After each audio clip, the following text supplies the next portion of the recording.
কাকা আসসালামু আলাইকুম। ওয়ালাইকুম সালাম। কেমন আছেন? আলহামদুলিল্লাহ।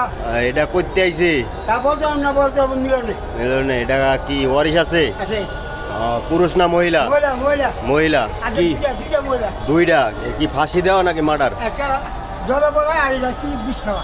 এটা বিষ খাওয়া। ও তা আছেন ভালোই? আলহামদুলিল্লাহ। আপনি কেমন আছেন? যাক ভালো থাকলে ভালো কাকা, এরকমের আরো করতে থাকেন, আল্লাহ আপনারে বাঁচাই রাখুক, সবাই দোয়া করে আপনার জন্য। আলহামদুলিল্লাহ। আচ্ছা ভালো থাকেন। ওস্তাদ দেখা দেন।